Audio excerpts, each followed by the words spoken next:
Hi నమస్తే. మీ సేవలో ration కార్డుల అప్లికేషన్లకి బ్రేక్ అని చెప్పేసి మనం ఒక వార్తా పత్రికని ఇక్కడ చూస్తున్నాము. మీ అందరికీ తెలిసిన విషయమే. 7వ తారీఖు రోజున ఎవరైతే రేషన్ కార్డుకి సంబంధించి అర్హులు ఉంటారో వారంతా మీ సేవలో అప్లికేషన్స్ పెట్టుకోవాలి అని చెప్పేసి ప్రభుత్వ పెద్దలు ఆదేశాలని జారీ చేయడం జరిగింది. 7వ తారీఖు 8వ తారీఖు సాయంత్రం కాలానికే ఈ యొక్క సర్వర్ అనేది మొరాయించడం స్టార్ట్ అయిపోయింది. దీంతో ఈ మీ సేవ రేషన్ కార్డుల అప్లికేషన్లకి బ్రేక్ అనేది వేయడం జరిగింది. DCSOలకి ప్రభుత్వం ఆదేశాలు జారీ. తీవ్ర నిరుత్సాహంలో దరఖాస్తుదారులు. మీ సేవ కేంద్రాల ద్వారా రాష్ట్రంలో కొత్త రేషన్ కార్డుల దరఖాస్తుల స్వీకరణ ప్రక్రియకు బ్రేక్ పడింది. ఈ మేరకు ఇవాళ ఉదయం ప్రభుత్వం ఆదేశాలు జారీ చేసింది. కొత్త రేషన్ కార్డులు ఇప్పిస్తామని, మార్పులు చేర్పులకు సైతం అవకాశం ఇస్తామని నిన్న ప్రభుత్వం ప్రకటించిన విషయం తెలిసిందే. ఈ క్రమంలో లబ్ధిదారులు హర్షం వ్యక్తం చేశారు. కానీ మరుసటి రోజే ఈ ప్రక్రియకి ప్రభుత్వం బ్రేక్ వేయడంతో ప్రజలు అసహనం వ్యక్తం చేస్తున్నారు.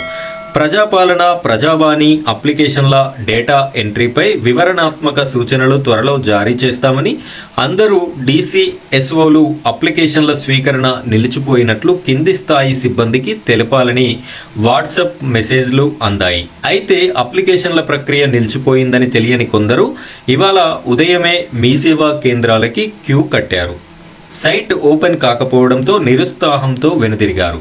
ఇది జరిగినటువంటి విషయం. ప్రభుత్వం అయితే పర్టికులర్గా మీ సేవలో దరఖాస్తుదారులు అప్లికేషన్స్ పెట్టుకోవాలి కొత్త రేషన్ కార్డులకి. అలాగే ఎవరైనా అడ్రస్ చేంజ్ కానీ, పిల్లల పేర్లు యాడ్ కానీ వాళ్ళు కూడా దరఖాస్తు చేసుకోవాలి అని చెప్పేసి ఆదేశాలని జారీ చేయడం. ఇంతలోనే ఈ యొక్క ఆదేశాలకి బ్రేక్ అనేది కూడా వేయడం అయితే జరిగింది. మళ్ళీ వీరైతే ఇన్ఫర్మేషన్ ఇస్తాము అని చెప్పేసి చెప్పడం జరుగుతుంది. ఎందుకు? ప్రజాపాలన, ప్రజావాణి అప్లికేషన్ల డేటా ఎంట్రీపై వివరణాత్మక సూచనలు త్వరలోనే జారీ చేస్తారట.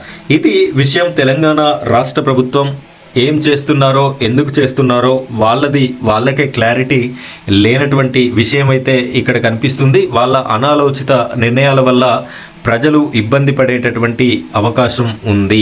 చాలామంది ఈ రేషన్ కార్డ్ అప్లికేషన్ల గురించి తెలిసిన వెంటనే మీ సేవల చుట్టూ తిరగడం జరుగుతుంది.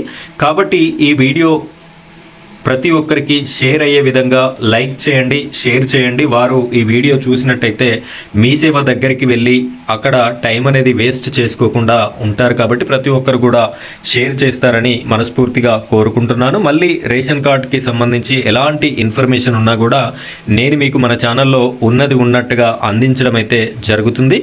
ఆ వీడియో మీకు రావాలి అనుకుంటే ఖచ్చితంగా మన ఛానల్ని సబ్స్క్రైబ్ చేసుకోండి. పక్కనున్నటువంటి బెల్ ఐకాన్ పైన ట్యాప్ చేసి ఆల్ని సెలెక్ట్ చేసుకోండి. ఇలా చేయడం వల్ల నేను పెట్టే ప్రతి వీడియో కూడా మీ వరకు రావడం జరుగుతుంది. Thank you friends. Thank you very much.